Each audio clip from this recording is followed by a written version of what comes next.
Okay, see if the sound's working here. Wait till I get a little feedback on my sound, and then I'll know we're live.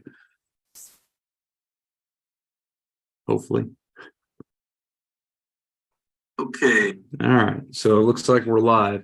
So hey everybody, I'm JJ. You're watching Reality Survival. Today we are going to have a interview with Adam Winch he's the founder of Defenders USA. And I'm going to let him introduce himself here in a couple of minutes. I got a couple of house cleaning things that I need to take care of real early on. One, I just want to let you oops, I got to share my screen. I always forget to share my screen. All right. So just want to let the Substack subscribers know that tonight will be the last night you can get in on the EDC giveaway. So make sure to go over to realitysurvival.substack.com and get signed up for that. That will close tonight. And the second thing is I told you guys that New Aqua water filter systems would do a giveaway of one of their 7-stage systems. And so I wanted to go ahead and pick the winner here. It's going to be like a random wheel generation thing. And so we'll see who won that 7-stage reverse osmosis water filter system. Just going to take a picture of it so I can remember and notify him. All right. So whoever @10 at yahoo.com, you are the winner. So what I'll do is I will notify New Aqua, and they'll send you an email and let you know how to send your address and all that so they can ship it out to you. So congratulations. All right, so this is the YouTube page for Adam, Defenders USA. He's got almost 300 videos, looks like.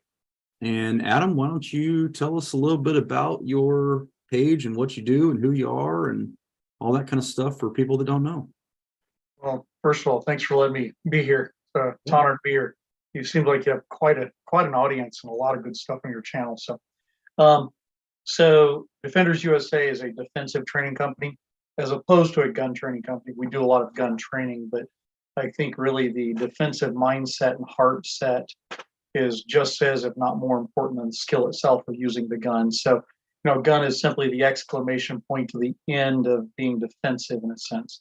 So really there's a lot more to it.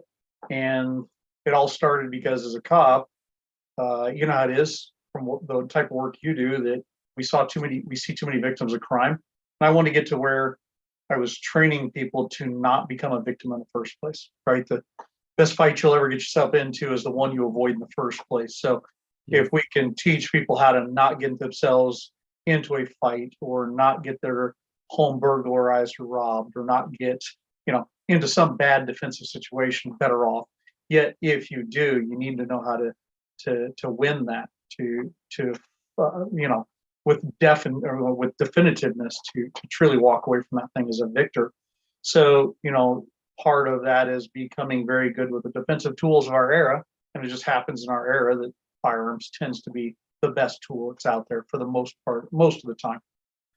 So it kind of came as a cry for help from a couple different people that had been victims of crime. They knew me as a cop and said, hey, can you do some training for us? And I did, just kind of hip pocket trained some folks, and it gained some recognition, and it just started growing from there. So this is a little over a decade ago, about 13 years or 14 years or so ago. And I got to the point about 10 years or so ago, I was doing enough training. I was actually able to take it full time, and it became officially Defenders USA, right? Just building defenders and here in the US. And it's just grown and grown and grown to where we're doing corporate training that's non-gun related, yet defensive in nature, to where we do a lot of defensive firearms training, all the way up to, I'd say, even more offensive firearms training, to where I'm training like police forces, military units, you name it. So we're kind of doing everything in the firearms world, from teaching grandma good cookies all the way up to teaching special operations or, SWAT types or, professional firearms trainers in the law enforcement world, to also doing corporate training for real estate agents, to, schools, to you name it. So it's defensive in nature. Then one of the other aspects I've seen over the years is we need to prepare people for the aftermath. Right? You've worked as in the law enforcement arena for a long time, right? One, you must know your law well. Two, you must be mechanically proficient, if not, I'd argue, expert with your defensive tools, probably a firearm. But you also need to be prepared for the massive aftermath that comes. The second you pull a gun and go bang with a gun, here in litigious America, your life has changed completely right then and there, right? It's going to affect your family, your work, your friends, your everything. For the mere fact that you got selected as a victim and had to defend yourself for something you love.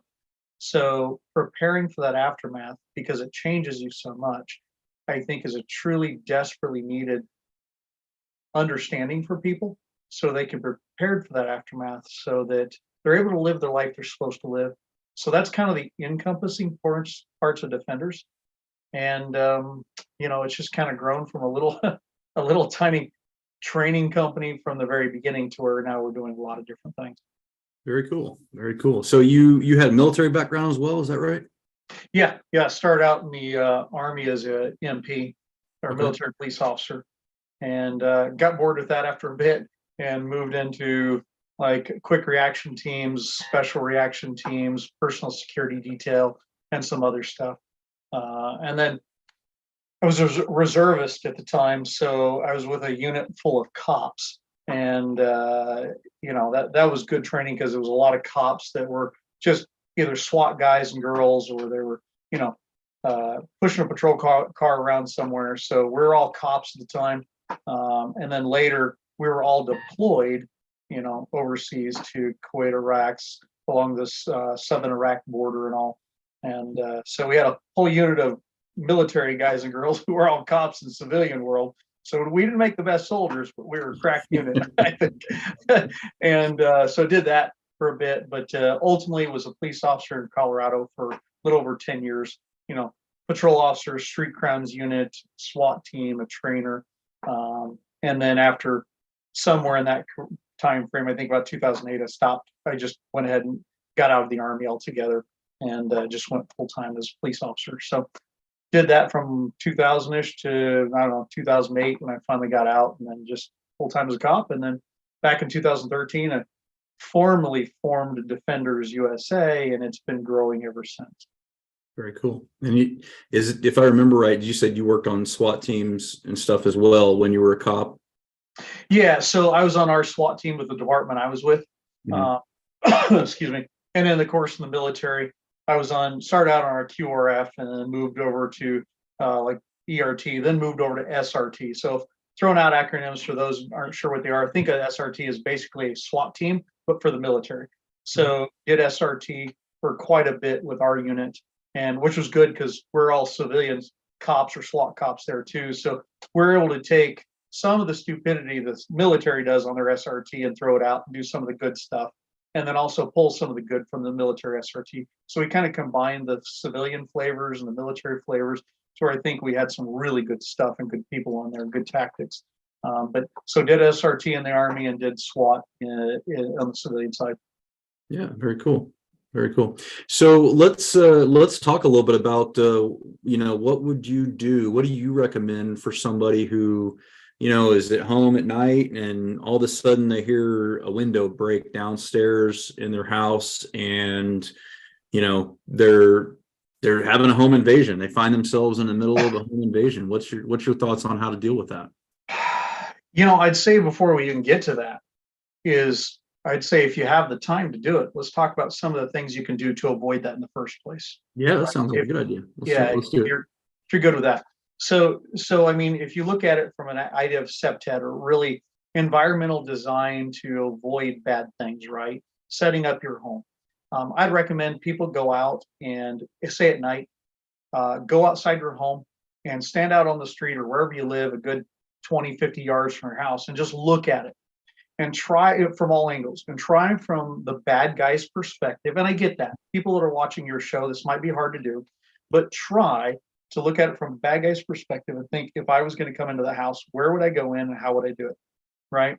So conduct a vulnerability assessment, so to speak. Yeah, a vulnerability assessment. And that's going to be hard for a lot of the audience, right? Not too many of our audience has the dirtbag mentality of having experience of breaking into homes. But if you had to, right? If you were trying to be a bit creative and thought, okay, what's the most efficient, effective way that I can get into this house without getting caught, without getting attention, or without getting hurt, how would I do that, right? Yeah. And then from there, I'd tell you, start looking at your lighting. If your lighting is decorative, meaning it's shining towards your house, that just is a big fat sign that says, hey, come rob me, this house, right? So it sets you up to tell you, okay, you might have some decorative lighting on your housing, but you need bigger, stronger lighting going out from your house that it lights up the area around. The cheapest security device you can put on your house today, right now in today's society, is get lighting. I mean, 5 cents a night, you can have some of the greatest lighting in the world that goes on. I'd also tell you too, get security or motion lighting that goes off when people go to certain portions of the yard or certain doors, that security lighting comes on. Mm-hmm. Bad guys hate that stuff. Now, understand, as a cop, I do too, because when I'm sneaking up on your house for whatever reason, right, when a security light goes on, it tells Mr. Bad Guy I'm snooping around in your backyard looking for bad guy, so he knows where I'm at as a cop. But bad guys hate it too, because when they're bouncing from yard to yard to yard and security lighting comes on, it freaks them out just as much as it does anybody else, and they don't like that. So motion activated security lighting is a good idea, and it's cheap. It's inexpensive. I tell you too, look at your shrubbery below certain windows, especially ground floor levels. If you have shrubbery against or by that window, you want to get that shrubbery up close to the window, and it's not just soft stuff that can step into. Be it kind of hard type of hard shrubbery. Stuff.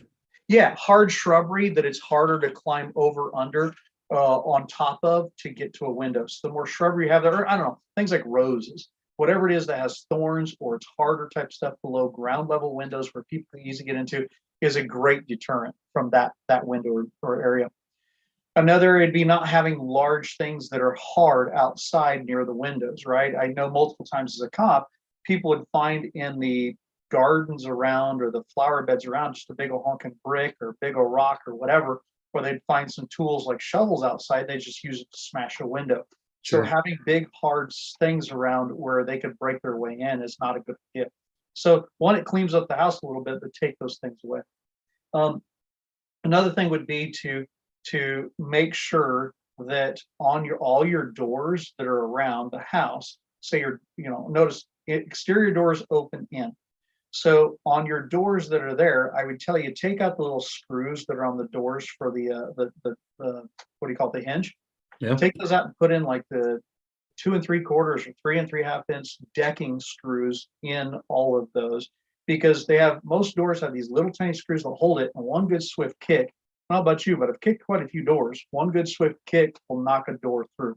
Sure. So being able to put those hard deck screws through all the hinges of your doors, both at the door itself and into the frame, will make it much stronger. Furthermore, putting really solid locking systems to the bolts. And I'd recommend having at least one, if not 2 bolts, besides just the door latch itself, right? So good bolts on the interior of the door to where they can't just be easily opened from the outside, but if you're inside, they're bolted pretty well. And another one is putting, like at the doors that open in, putting maybe you've not heard of it or others haven't heard of, get a device called Night Lock. And sure. It's a really good system that you put at the base of a door that helps the door to where if somebody does kick it and they burst through the main bolt to the door, there's almost no way you can get through that door. So understand, by doing these things, you're buying yourself time. And if you have time, things get a lot easier for you. There's a lot more I could go into, right? But those basic things right there are a really good idea. Just go outside, look at your house from bad guy perspective, and find ways to secure it so it doesn't say, hey, I'm a nice house to come rob. I got good stuff inside. Come rob me, right? So any way you can make your house less of an encouraging target in a sense. Then from there, right? Then from there, I tell you, really, when the bump in the night happens, where somebody does kick in your door, you believe they have. I tell you, there's really 4 different options. There's a couple more, but the main ones that I look at is, one, somebody kicks in your door. It's middle of the night. You can do several things. One I tell you is you can move to the threat. We'll get into that in a little bit. 2, you can bunker in place or barricade in place. 3, you can flee or just run away, right? Nothing wrong with running away, right? Nothing at all. Or 4, I could tell you to a combination of those things. So, right, bunker in place, move to the threat, right? Or barricade, bunker in place, barricade, or run away, or do a combination. So let's go to move to the threat. Now, depending on where you're at in America, let's say California, by law, if you go to the threat in California, you're probably going to have some legal troubles, right? Yeah, somebody may have kicked in your door while you're upstairs sleeping, or it's a one-level house and you move to that and you burn somebody down with a gun or a shotgun or something, you could face some serious liability in the state of California for that, and some other states like New Jersey. Duty to retreat states, any state where there's a duty to retreat. Yeah. So be careful on those. So you got to know your laws of your area. But let's just look at it from the aspect that somebody's kicked in your door, you go to the threat. There's nothing wrong with that, right? It's your home. Some people call it your castle. It's your home. There's nothing wrong with that, but really, should you? In my house, I got 2 little boys, my wife, and we happen to have a 2-level house. So for me to move to the threat, if they've come through our back door towards the kitchen, dining room area, if they come through our main door, that means I've got to leave the safety of the upstairs, get past all those people, come down the stairs to encounter Mr. Bad Guy or bad guys in my house. Now, nothing wrong with it, and it sounds cool. It sounds John Wickish, right? Yeah. But realistically and tactically, is it the best idea? There's a time and a place, I'd say, but for the most part, I don't encourage moving to that threat unless you have another choice. It'd be another thing that right near the doorway, if there was a bedroom instead of my office, which is right by the door, by the bedroom, and I had, say, I don't know, my mother-in-law here or a friend somewhere downstairs, and they were defenseless. And so therefore I had to move to them. But I would tell you, instead, why don't you barricade in place or bunker in place beyond the last point of humans, right? They're within your own family. So for me, because we have an upstairs that goes up, if I hear the downstairs getting kicked in and people are coming through that door, I've determined a long time ago, my red line is I'm going to move to the top of the stairs. I'm going to hold at the stairs on the way down, because 1, I've got the high ground. 2, it's a funnel that they would have to move to get to us. And it gives a lot of shielding, some type of cover, or at least concealment if they were to try to come up those stairs. So really, it funnels them in their avenue of approach to me, and I'm going to bunker in place up there and call downstairs. Really loud verbal commands that are as clear as can be that, hey, police are on the way. I've got a gun. If you come closer, I will shoot you, whatever it is. I'll do whatever I can to let them know. So though you can move to the threat, that's an option. Nothing wrong with it. I think there's a time and a place for that. You've got to know, based on your home and your layout of your home, if that move to the threat is best or not. Right? And there's a time and a place for it. Better yet, probably bunkering or barricading in place. You've got to decide where that line is for you based on your home design. Does that make sense? Yep. Actually, I did a video about this, I don't know, maybe a year and a half ago, called What Does Victory Look Like? And that's sort of pretty much the line that I went with as well, is what do you consider victory? If your family and you come away safe, is that what your ultimate goal is, or do you want to go downstairs and get into a gunfight? And really, I agree with you that the best tract for most people is going to be move to your family, make sure they're safe, take up a position that gives you a tactical advantage, and just sit and wait. And like you said, call out, let them know that police are on their way, that you're armed, and all those kind of things, and deal with it that way. Because if they steal some stuff or they break a TV or whatever, you can fix and replace all that stuff. Yeah, who cares? Yeah, I mean, that's it's not that big of a deal. I mean, you really, the only crazy scenario would be if they light the house on fire or something, then you got to move, you know what I mean? Then you got to deal with it or something like that. But barring that, then most of the time, probably better than 80% of criminals are just smash and grab criminals. They're just going to take a couple of things and run out, and they're not going to want to deal with you. They were thinking that you weren't home. They're surprised that you were, and they're probably going to roll out, Yeah, usually what I'm seeing is, I've done my research of this, and as I dealt with it as a cop, usually, as you said, they smash and grab. They're in there quick to grab and run. And when they first hear some type of resistance, somebody yelling, "I've got a gun," police are on the way. Usually they know they got to be a couple blocks away, if not further, in a dark alley somewhere to hopefully not get caught by the cops as they start surrounding that place. Especially if it's in a larger city with air units, if the air units aren't tied up. So they've got to get far enough away by then that the cops are getting there. And if you're in a bigger area, the cops may be there in 5, 10, 15 minutes. So they don't have a really long time to run to get away before the cops start looking for them and circling the area and setting up perimeters. So they got to go quick, right? They don't usually stick around and keep coming after you unless they purposely already have ill intent for you, for your family on purpose. And most aren't that dedicated. Usually if they just hear verbal commands of some type, especially if you yell, I've got a gun, even if you don't, right? The cops are on the way, even if they're not, right? When you start giving some type of verbal escalation on your side, they tend to just beat them out and run away. Yeah. And even if they did have malintent towards your family, you're still going to be in a better position if you're hunkered down in a room, behind concealment or behind a door jamb or someplace that gives you a little bit of cover and you're waiting for them. Because even if it's a SWAT team or something, some crazy, weird scenario where there's no rule of law, or I don't know, some military team coming into your house or something. You don't want to be the guy that has to go into a room where a guy's sitting and waiting for you. No, because there's somebody who's going to lose. You might be the ultimate loser in the end if there's 4 or 5 or 6 of them, but a couple of guys are going to end up getting hurt. You know what I mean? Like there's no. I think a lot of people think that you can do room clearing without taking injuries against a willing, bad guy who is ready to pull the trigger, and many times that's not the case. They get rounds off, and those go both ways. If you've never done force on force, there's no bigger wake up call, or force on force training, right? Yep. There's no bigger wake up call than being the one that's got to go through the door first or second, right? And there are many times. You take rounds. That's how it is. So if you can set yourself up to that advantage, where if they have to come to you, the better off it is, right? So going and hunting through your home for people, probably not a good idea unless you have no choice. But making them hunt for you from your position of advantage is a good idea. Yeah. So let me go a little bit further. Let's say it's a bump in the middle of the night. Whether you have a 1-story, 2-story, doesn't really matter here.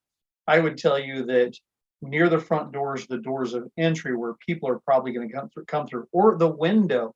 And if you look at your house, there's going to be 1 or 2 windows. If they're not going to come through the doors, they're going to come through those 1 or 2 windows. So through those doors they may come through, or those 1 or 2 windows they might come through. I'd also tell you to put some type of soft lighting there. In our house, it's kind of softly disguised as salt lamps. My wife loves these little salt lamps. Mm-hmm. So we've got these cool little soft lamps that sit downstairs near the entryways where people come in. So if they do come in the door, from my bunker in place position, for them to get to the stairs, they're going to be backlit as they come up, right? Where from up top, I'm not going to be backlit to them. All they're going to see is a big black hole up there. That's all they can see. So therefore, they can't see where I might even be. So, though the weapons I have lights on them, I can blind them with a ton of candle power. As they come around there, if I'm not going to illuminate the downstairs, down the stairwell, the mere fact they're backlit tells me through the shadows that move around that I can see down the stairs, everything else, where they are. And if they do come to that entry area, they're backlit. Now, our previous house was 1-story. So what we did is that all the possible entrances, the 3 doors that we had that they could come through, and the 2 main windows they might come through if they didn't select the doors, there was again these salt lamps, right? That she finds that they cleans the air from what they tell us. So she likes them. Where for me, it was really a tactical thing because I knew if they came through those doors, those boys were going to be backlit like crazy. So I could see them long before they could see me, and that would help. So I have these little plug-in photosensitive things that plug into the sockets, and so when you turn the lights off, they come on and kind of just provide ambient, low-level light, but you can still make out figures and see faces and stuff like that, Yeah, what a great security tool. God bless the 21st century here, or whatever we're in now, because my goodness, we've got so many different little cool things that when you think of it from a fighter standpoint, that how it can help you. And if somebody's kicked in your door, you're in a fight. And so any way that can help you or give you precursor information before they know, better off. And why not use light, right? As in the career you're in, light can be just as deadly a weapon for you or against you, and I might as well use it for me than not. So look at your lighting on the inside of the house to make sure if somebody comes through, are they backlit to you from wherever you've set up in that bunker position place than not.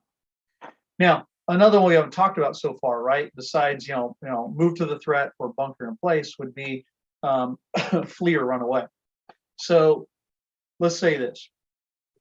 If Mr. Bad Guy kicks in your house, let's say it's just you, right? JJ's the only one that lives at home. It's just you. Mhm. They kick in your door. Is there anything wrong with you popping out the window and running away somewhere else? No. No, because what's your house? Your Yeah. house is just, it's just stuff. It's just a Right. thing, right? Who cares? You can buy another one.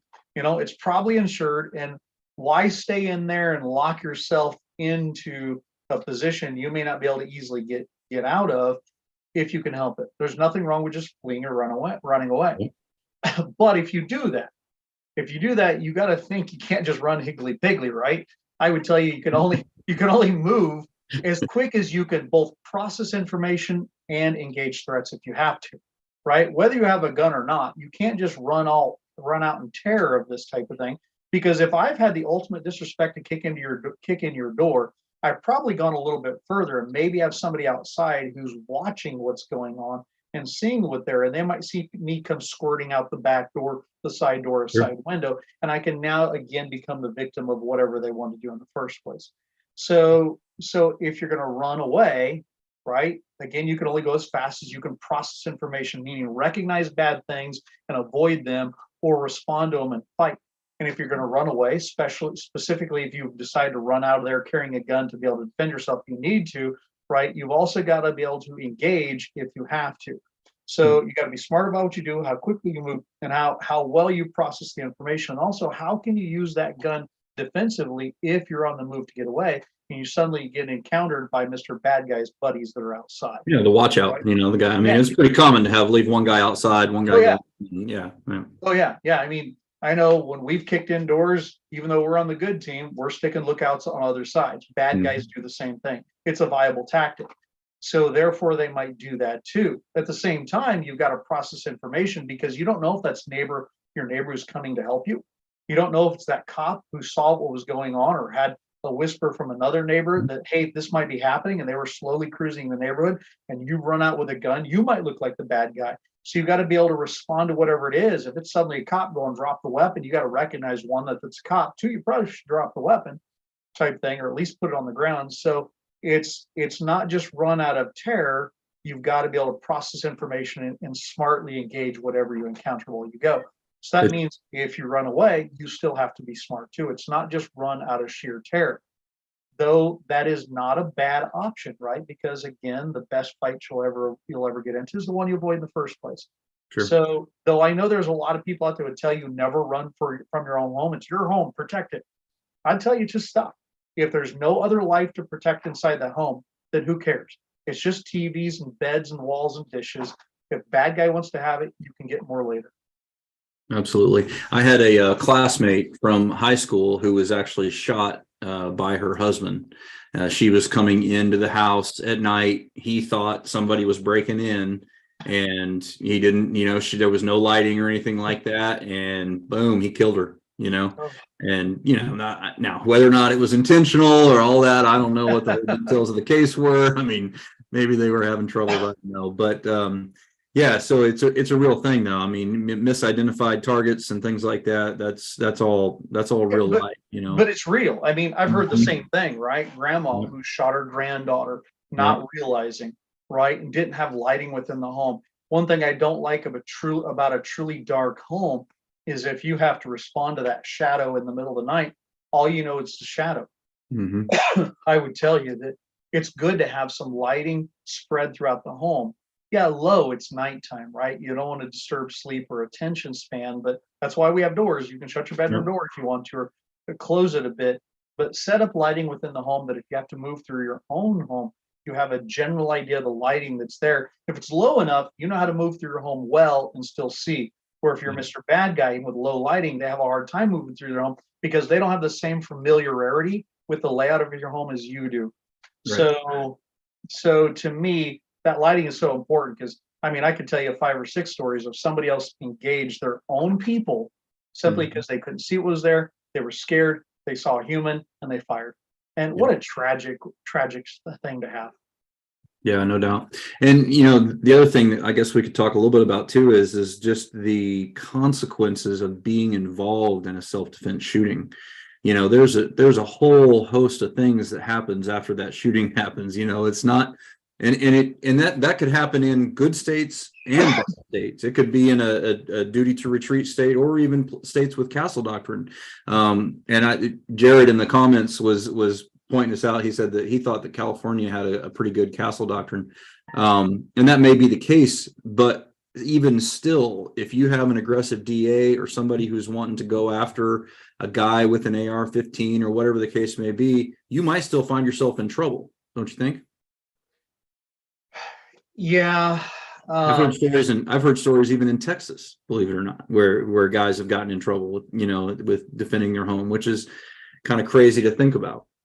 Well, it does depend on your states, right? The laws of your state.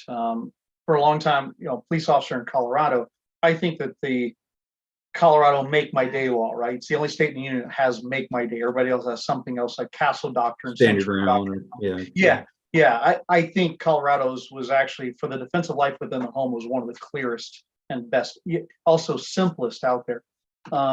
Yet I have heard states where people who've purposely gone hunting when they're home, like, somebody came through my door and I'm some ninja Navy SEAL SWAT cop and I'm going to take these guys on and they go hunting for them. I mean, when they kind of do it with almost like, yeah, fight's here and I'm going to go get it. I mean, that intention comes through not only in what they usually do, but it comes through in their daily life and how they portray themselves on social media, how their friends know them, how their family stickers that are on their car, and the how stickers that are on their car with Punisher skulls. And the t-shirts with the Punisher skulls and all this, that they just like violence. And they're begging for the day to come. And those things will come back to you in the aftermath, in the court aftermath, or at least as the DA's office of your jurisdiction looks at it to say, hey, did this guy or girl, did they just sort of kind of want this to happen? Right? Were they just hoping for this? They leave their door ajar, Yeah, exactly. They were hoping for this and they got their jollies off by the mere fact that somebody was dumb enough to kick in their door and they went on a hunting tirade. You know what? We're going to charge this person with murder or manslaughter or something like that. That just doesn't have to be. But yeah, that's a terrifying concept. Yet I understand it from the legality standpoint that if there was really no threat to life, even with your own home, and you went out and burned down 1 or 2 or 3 people without really good justification, though they kicked in your door, some DA out there is going to hold you up as somebody who just enjoys violence and wanted to do this, and now you pay a litigious price. It's come down for me after seeing it for so long, that it really comes down to, if I'm willing to live in a cage for the rest of my life and not see my kids graduate or my sons grow up to marry, or to be able to sit at my wife's deathbed if she happens to go before me, or whatever it may be, if I'm willing to sacrifice all that by living in a cage, then I'll use a gun. But if I'm not willing to sacrifice that, then I'm not yet ready to use a gun, even if they've kicked in my door. So it really comes down to how big is your love and how willing are you to spend your time in a cage if you need to. And I think if you take more of that approach, it's much harder, that when you're forced to use that gun, it's the last resort. It's much harder in the aftermath for the litigious side of this, both the criminal and the civil side, to portray you as the ogre you're not.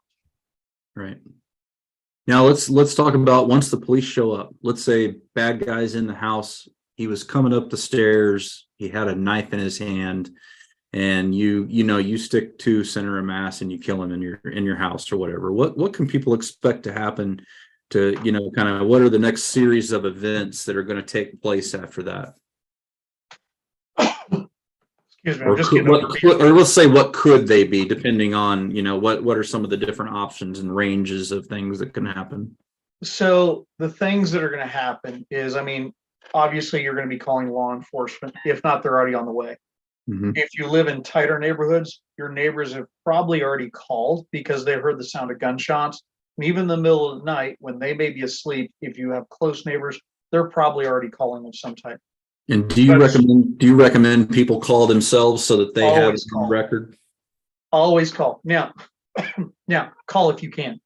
Right? We had a saying in the police world that I've modified because, well, I like H&Ks, right? Don't be grabbing Apple when you should be grabbing H&K, right? Or in the Yeah. cop world, we always said, don't be grabbing Motorola when you should be grabbing Smith and Wesson.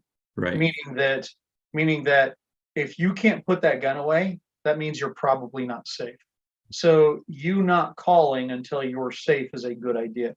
Now, granted, if you have a husband, a wife, kids at home that can make the call for you while you're standing and holding guard Yeah. until the cops get there, great. But don't split your attention personally between a phone and a gun while you're standing guard. If you are going to do it, hit the 911 button, put it on speaker, and lay it down nearby with you so it's not in your hands, right? So you don't want to occupy both hands. No gun and phone at the same time. So once it's done and over, if you can, call 911. Call 911. Right? Somebody else probably already is, but you tell your own story, right? Mhm. So be the one to tell your own story. And I'd recommend to you, give them enough to get them there. And so the cops don't think they're coming to a hot incident themselves. You don't want Right. the cops thinking they're coming to a shooting.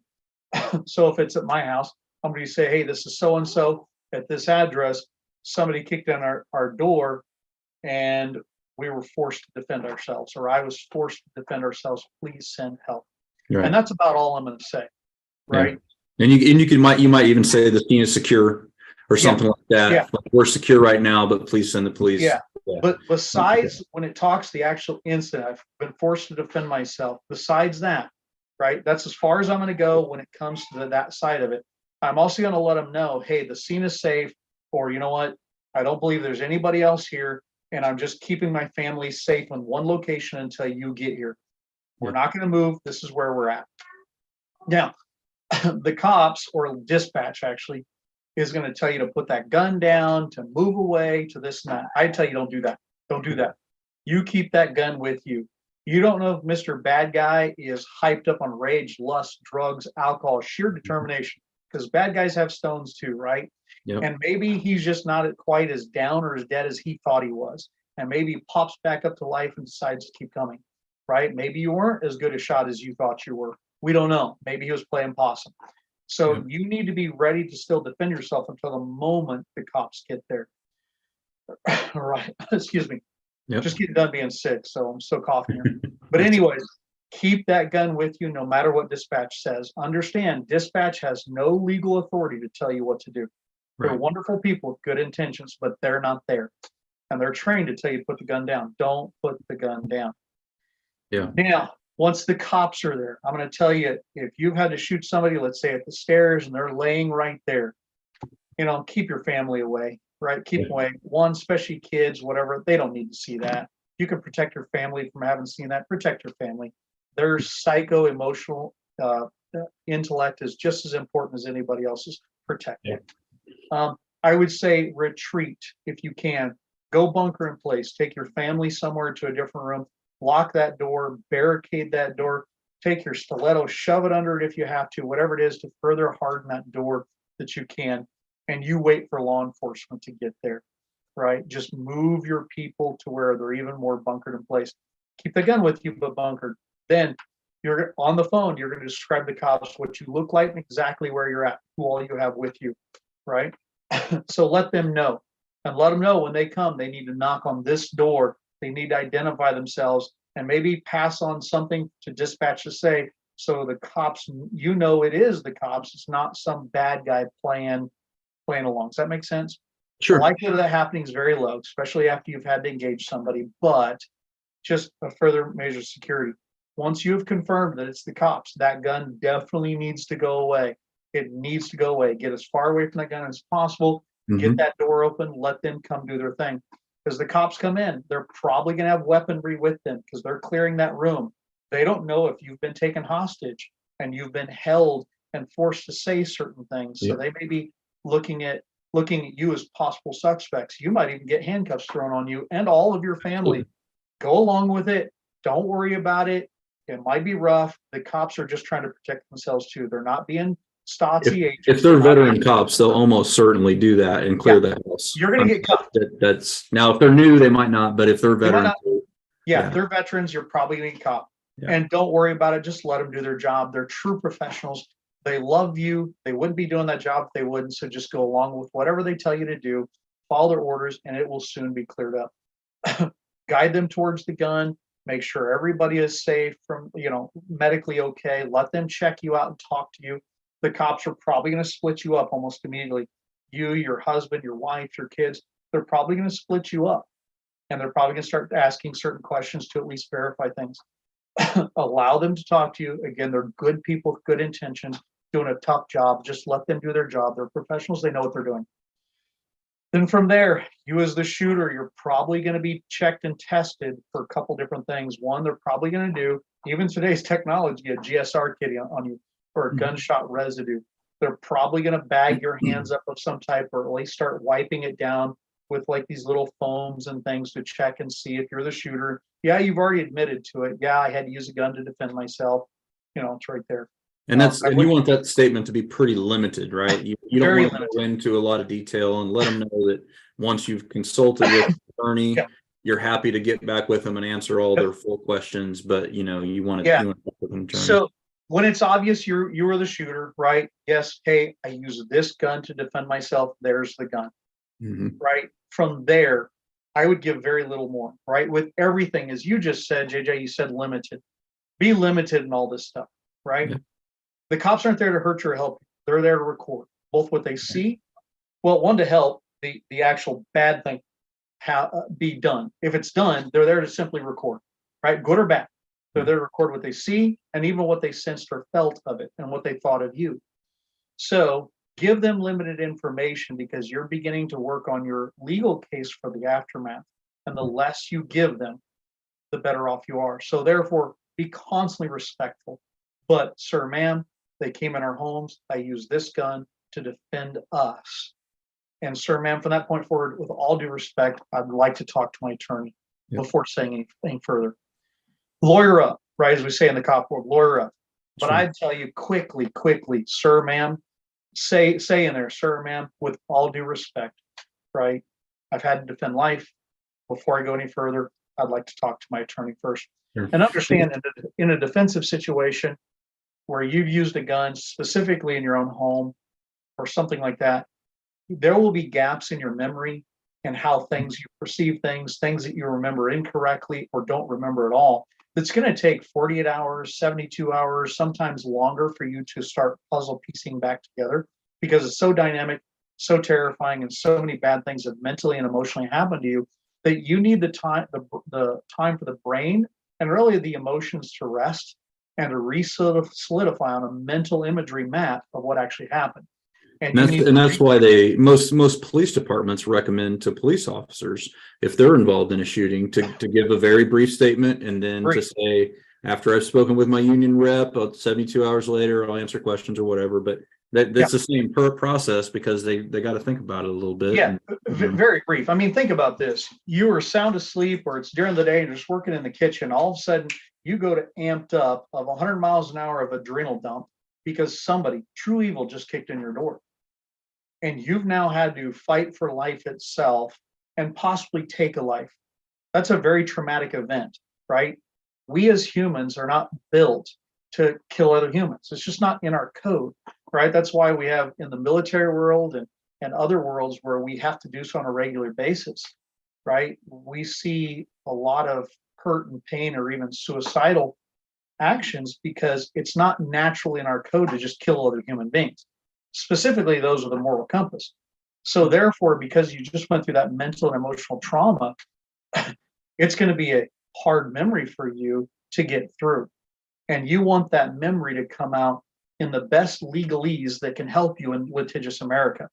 So you've got to do that with legal counsel, and preferably very good legal counsel, as you go through this and build this up and remember it. Because if you don't do it well, it can hurt you in the aftermath.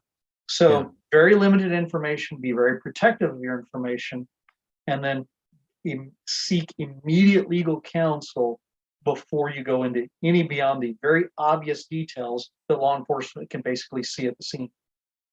Yeah, I think a lot of people, they think about court and criminal and all that kind of stuff, and they think, oh, well, it's the standard of proof is beyond a reasonable doubt. But on the civil side, it's preponderance of the evidence, right? So you're talking 49, 51%, right? Yeah. Yeah. And that's where it's so important to talk with an attorney. I mean, the criminal side, it's important as well because the consequences are bigger, right? But the civil side, the burden is lower. So even a family member of the guy who broke into your house can civilly sue you.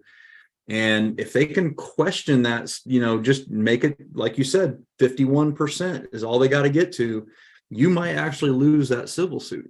And so you really, really, really want to make sure that you're dealing with an attorney, that they're helping you craft your statement and all that kind of thing. That's so important.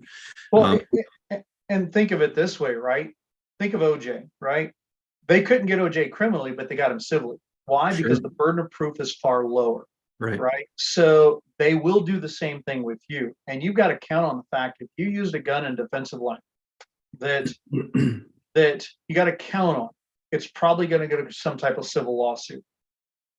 Specifically, specifically based on states, right? I was so grateful for all my years as a civilian cop. I was in Colorado, in that if it was a righteous legal shoot within the home, what they call a make my day shoot, a righteous make my day shoot, then it was impossible to bring civil litigation if it was within the four walls of the home. Not a lot of states have that. So I'm now in Arizona, they have the same basic type thing. So, if it's a righteous legal shoot within the home, it negates all civil consequences or liability that could come. But not a lot of states are that way. So therefore, check your state to find out, because that's a thing. And if you ever use a gun in the public arena, you better count on the fact there's going to be some type of civil lawsuit, because you might have burned Mr. Dirtbag down, and righteously, morally, and legally so. But by the mere fact you deprived their family members, the loved ones of that person, they will come after you in a civil lawsuit for doing it. You've got to be prepared for that. It could even be the business that you were in that might come after you. I've seen that happen before too, where, guys just trying to be a good bystander, a good Samaritan, and the freaking company ends up suing him, because he took action or whatever. So, it can happen a lot. What's your recommendations on as far as legal protection, insurance, all those kinds of things? What do you recommend? So when it comes to using guns defensively, I'm mea culpa here. I'm a big fan or proponent of firearms legal protection, or FLP. Big proponent of them. It's really, instead of an insurance, it's prepaid legal, in that you've prepaid ahead of time, like $20-$30 a month, depending on what you do, 10, whatever, $30 a month, depending on how you get your plan. And now you have access to attorneys, both local and the bigger hitters, the nationwide attorneys that come in to help you. And what's the limit on the spending for the attorneys, or how does that work? Do you know? On this one, part of the reason I like them is there's no limits whatsoever, right? A lot of these different plans, especially if it's an insurance-based plan, there will be oftentimes limits, which I'm not a fan of, right? There's one that is pretty well known out there that I think they run right at $300,000.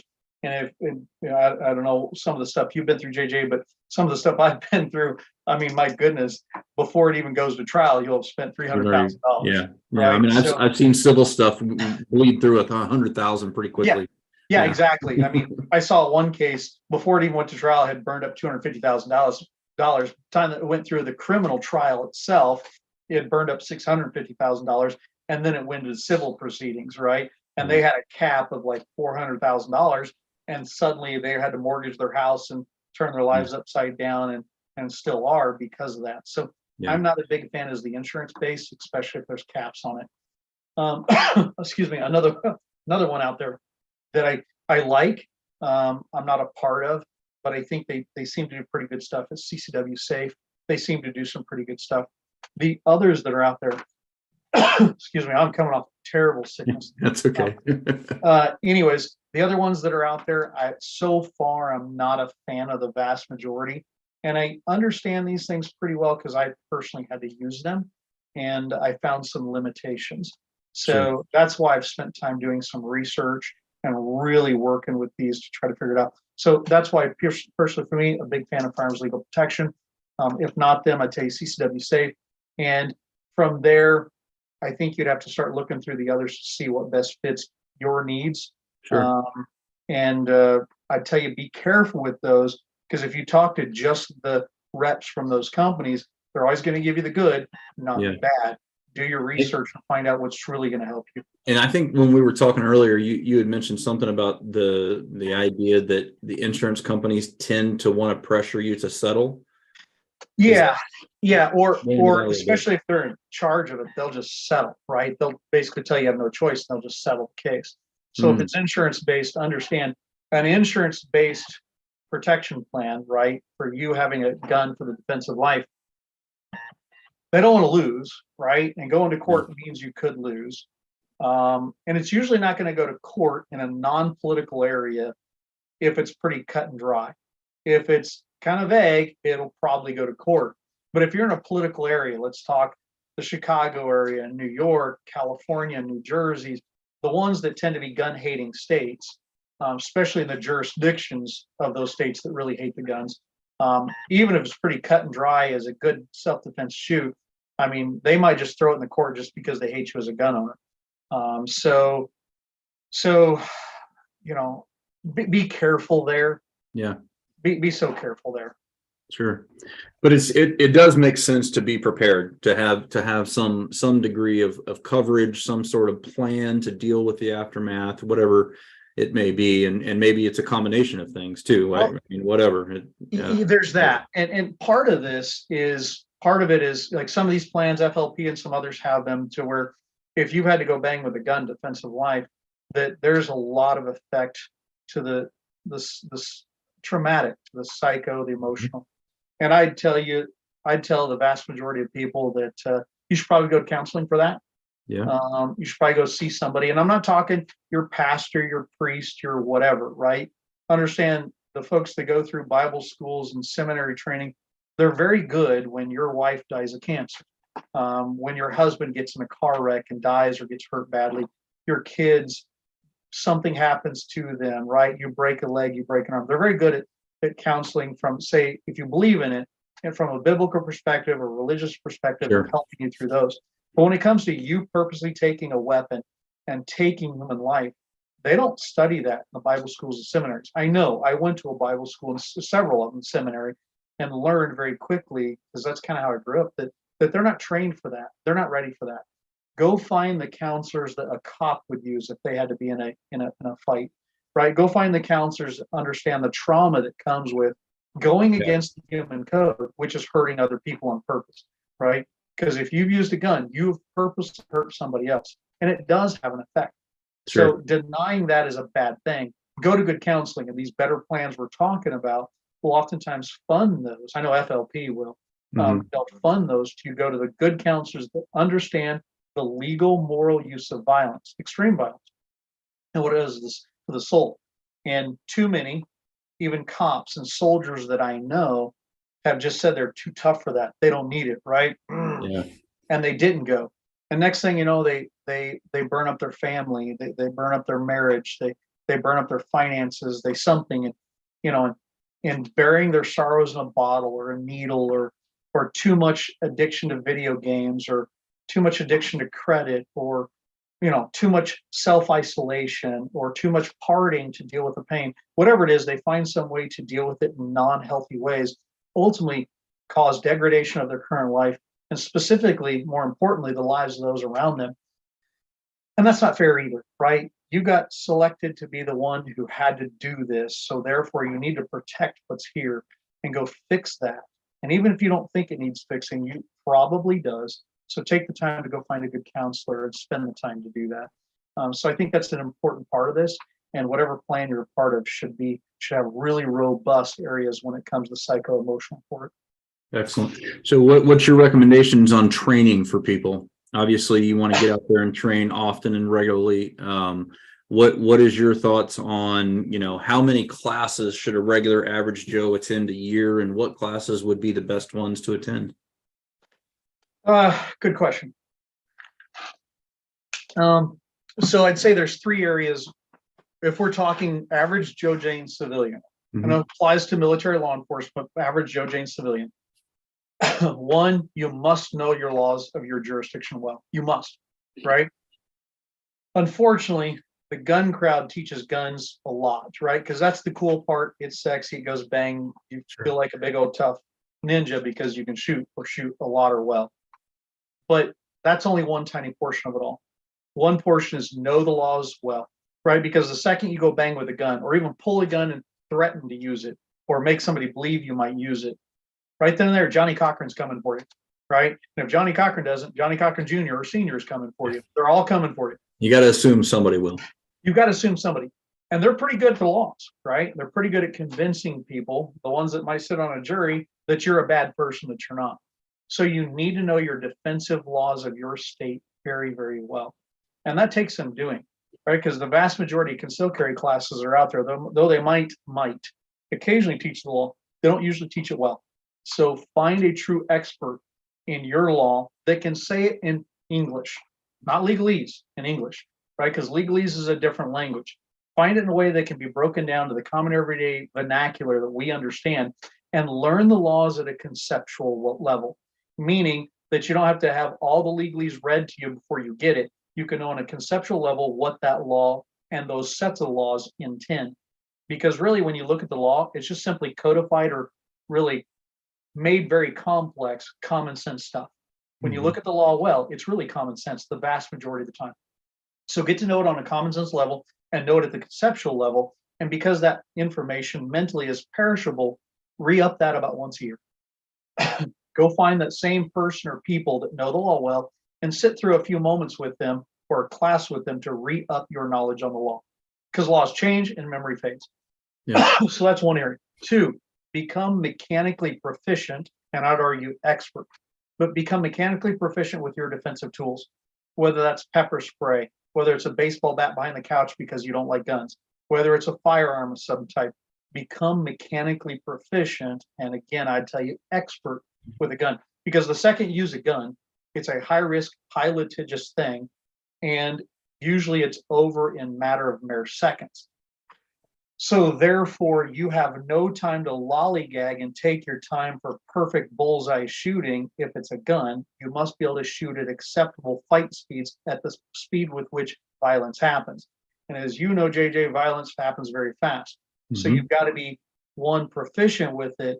Two, you need to know the difference between acceptable accuracy and extreme accuracy and be able to use either or as needed based on the situation.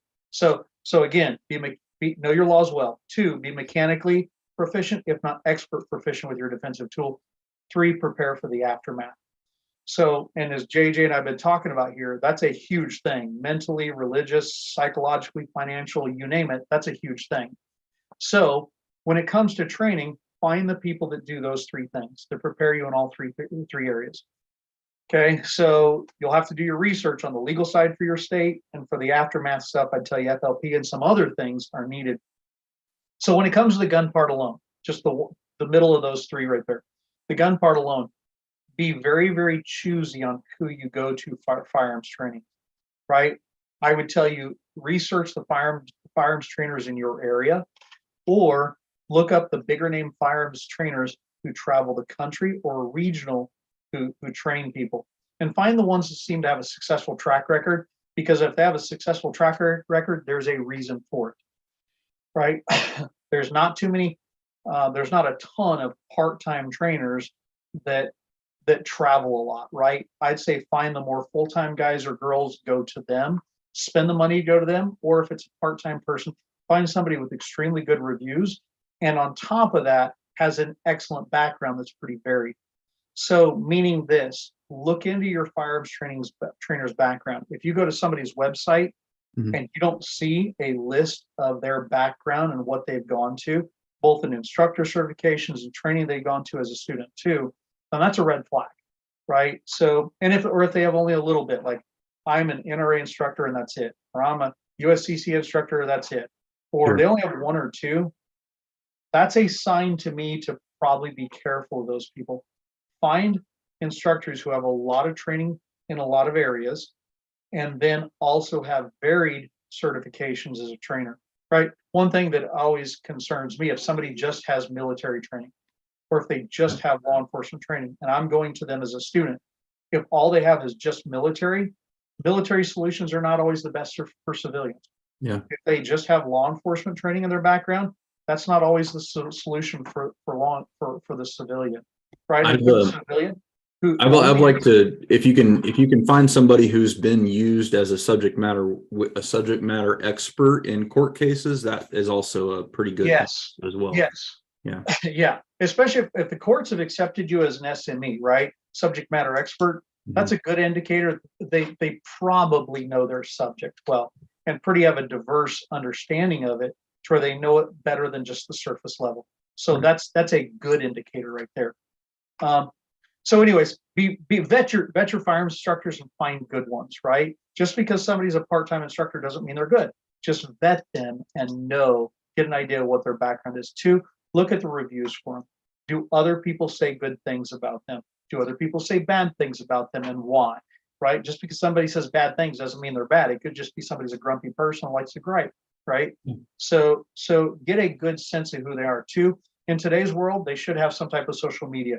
Look up their social media, look up their YouTube channels, their Rumble channels, their Brightons, their whatever they have, and get an idea of who they are, what they do, and see if you like them, right? Because if your trainer is not somebody you think that, hey, I can connect with that person might care about me and might understand me and has the skill level they've proven on their social media platforms, then maybe it's time to move on to somebody you can see ahead of time. Yeah. What I don't want people to do is just show up in some firearms training course and suddenly realize the instructor's not that good, doesn't know who they were, or they just got out of the Army, that's all they know, and so they throw up a firearms training shingle, and they're not prepared for my civilian context. So look for the variedness of their training and get to know them ahead of time before you go, and you'll have a good idea what you're getting into. So for Defenders USA, how do you guys structure your classes? Do you do like pistol, shotgun, carbine, or what is your breakdown on how you organize yours? So we have corporate side where we do a lot of non-gun training to like banks and real estate agents and things like that. Right. Then we also have the gun side where we start with concealed carry courses for the varied states, because we literally run from Montana down to Texas. So we have concealed carry courses in multiple states. From there, handgun, because in the civilian context, that's probably your best, most likely defensive tool. The vast majority of the time, we'll start with handgun. We just start with handgun fundamentals. Very in-depth class. It sounds very fundamentalist, but it's not. But that's how we call it, because handgun fundamentals. Yeah. And then from there, we move into speed, accuracy, and movement. Then we move into fighting handgun, and then we just keep going. Rifle, we'll start out with, just, learning to use a rifle, say AR-15 or whatever platform you come with. And in America, the vast majority of the time, we're probably going to show up with an AR. Though occasionally it'll be a Steyr or a Tavor, AK or whatever. The vast majority is going to show up with an AR. Sure. We actually don't do any shotguns currently with Defenders, because the only time I carried a shotgun was on the SWAT team when it was supposed to be used as a key. So yeah. I'm not a big fan of the shotgun, though I've come to realize recently I need to get some good shotgun, some really good shotgun training. I think it's become the new good defensive tool for the home. So I got to delve into that. What's your opinion on if somebody's choosing a shotgun or a rifle for home defense? What's your take on that? You kind of said that you kind of go towards the ARs, I'm assuming, or what? I tend to go towards the ARs, but a good boomstick like a shotgun is kind of hard to argue with. Sure. But I tell you, get a good semi-auto. The 1301s sounds like that's the best way to go. When I talk to the really in the know shotgun guys and girls, boy, that's the way to go. The Beretta 1301, really dolled up well, is probably a fantastic home defense tool. To me, because I'm so proficient and just like it so much, I'm probably going to go to my ARs.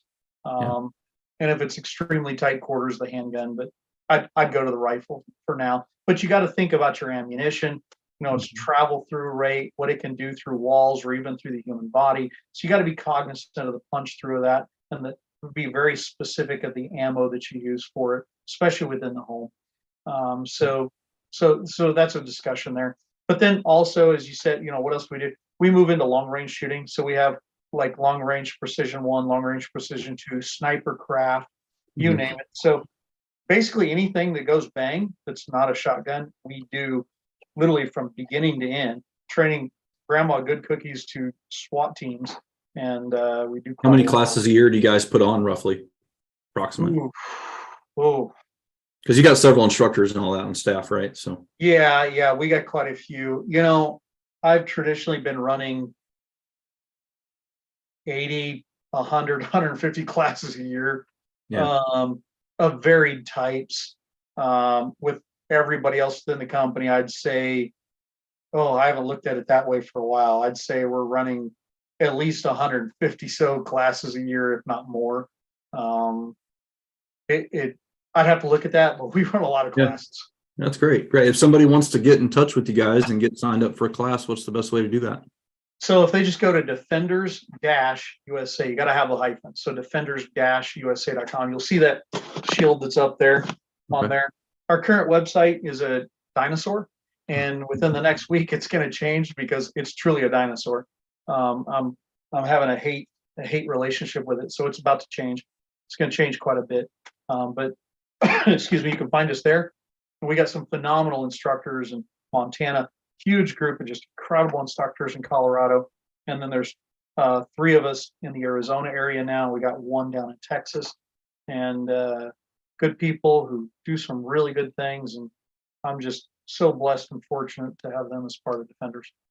Very cool. Very cool. And do you have any social media or anything like that where people can follow you there? Or Yeah, you can find us on Facebook, Instagram. I'm slowly learning Instagram. I not like the thing, but I'm starting to learn it. And yeah, somebody had somebody on Instagram recently tell me you got to do more. So okay, yeah, we're on Rumble. We of course we have a YouTube channel, and I think we're getting ready to have a new YouTube video coming out today or tomorrow.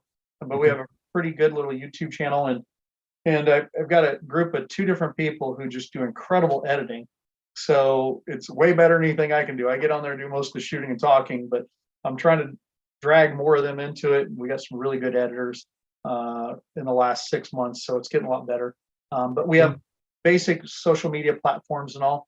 But feel free to call, text, whatever else. Sure, you can find our phone number there. But feel free to call anytime. And right now, I'm training literally from Montana, Salt Lake, Arizona, Colorado, Missouri, Texas. Got classes coming up kind of all over.